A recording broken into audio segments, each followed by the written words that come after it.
All right, we've got Nathan Neal in the studio, and we talk technology here on News Talk 103.7 FM. I don't know where you want to start, but something just popped into my head: the terrifying blue screen.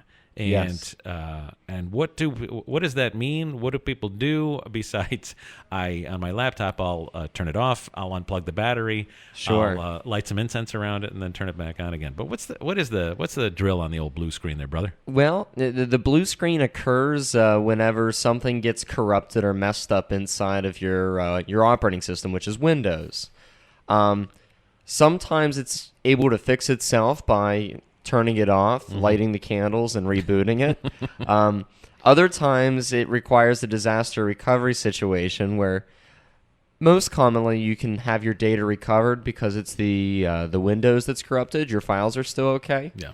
Just finding the professionals that can acquire your files can sometimes be the challenge. Right. They usually send with your with your laptop. You'll get a whole bunch of reset discs. Yeah.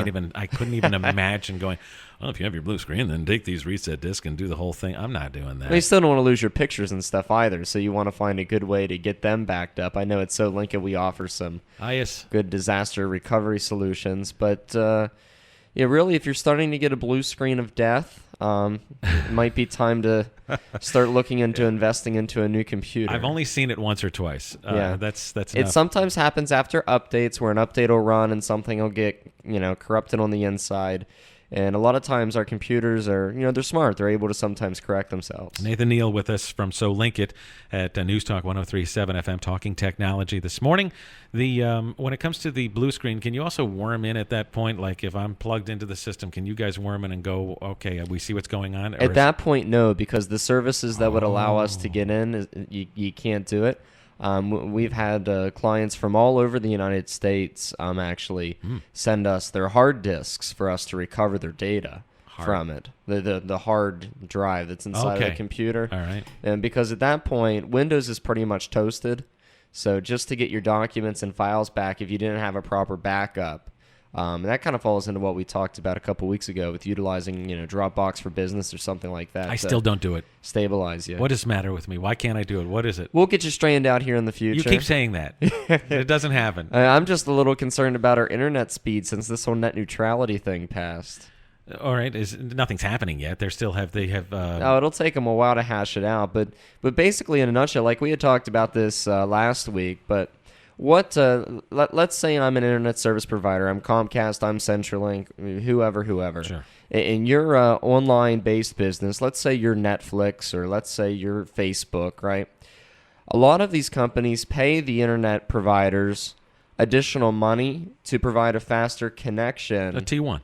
Yeah, or well, not necessarily T1, but even faster than that to provide a faster level of connection from them to you. All right. So what net neutrality means is that internet providers can no longer accept money for faster speeds from the websites because From the web companies. from the web companies like Netflix or whoever that you might want to access. Crazy. Because the government says that that's unfair that those companies can pay for faster connection speeds. So what this means is your internet's not going to get cheaper, which is one of the things that was said in the bill, because, well, now if I'm big internet, I'm, internet service provider, I'm now not getting the additional funding to support these networks like I would like to give you the faster speeds. And who do you think that cost is going to get passed down to? Too late. It doesn't matter. This is a moot point. It's the electorate that isn't engaged. They don't care. It doesn't matter. Mm-hmm. Nobody cares. And on top of that, nobody wants to fall on the proverbial sword. Yeah. It's all about the money grab of the politicians who can't wait to get to the finish line with their huge monies, and then there's the after money and the speaking engagements and all the rest of that. Nobody wants to really actually take it by and say, you know what, all of this is wrong. I don't care how it affects anything. I'm going to fall on the sword. Nobody wants to fall on the sword. And it's like that with about everything. Pretty much. Yeah. So, and no offense to you, but you didn't engage. You didn't call your congressman. You didn't call your senator. You didn't call anybody, did you? No, I did not. And yeah. Yeah, so tough. Yep. Congratulations. It's same with Obamacare. I think a lot of these decisions are already predetermined. You know what I mean? Here we are. The cynical pair. Good morning. All right, let's get back to technology. Yeah, we can talk whatever technology. All right, well, that's fine. Yeah. There's nothing you can do about it, so suck it up. Here we are. No, I'm just going to... Comrade. Well, I mean, the only thing we can do really now about net neutrality, just whine and complain for a little bit.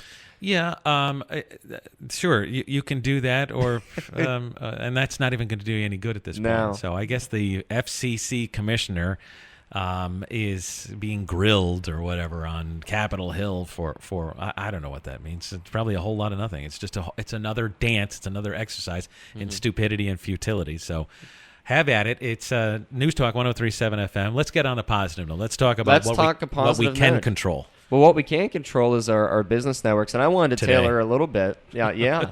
I wanted to tailor a little bit of today's show to talking to our business owners out there about just understanding parts of their network and their flow process and some things to be aware of in 2015. Don't get too propeller head on me on this one. I won't. Network and the flow process. I'm going to keep it very, very basic. All right. Okay. All right. So your network. So things we got let's talk about what we have to look forward to this year. Yes. Okay, we got Windows 10 coming out. Yes. Which is very exciting. It's going to be a free upgrade for Windows 7 and Windows 8.1 users, which is great. So if your business has Windows 7 or Windows 8, normally what we would have to do to get up with the latest and greatest is buy new computers or pay a couple $100 for the new operating system, right? Right.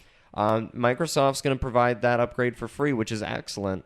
If everybody does it, then everybody will be compatible with one another. All right. And everybody should be happy. And give us a crash course on here. So if I wanted to find out what operating system I'm running right now, I have Windows XP Professional on this archaic computer here. How do I know what number I'm at? What do we do to find out what level we're at? Because if we get you're saying we get 10 for free if we're running 7 or 8? Windows 7 or Windows 8? Yeah. Windows XP, Windows Vista? No. Yep. Terrific. You're out of luck. So Right. the guys up at SoLinker are going to have to hook Patrick up with some updated I shouldn't even be hardware. running XP Professional, right? That's old. No, There's yeah. no updates. There's Microsoft dropped support. So this is another good point for business owners. If you're running Windows XP computers, I don't care what everybody out there says about all these different software applications that you can install to keep it secure. They can't protect the Windows operating system that's no longer getting updates. So if you're running Windows XP, it's a strong encouragement to contact your IT solutions provider to find an effective way to migrate you to a more modern system. All right. He's Nathan Neal. We're talking technology, and you stay for a couple seconds. Oh, absolutely.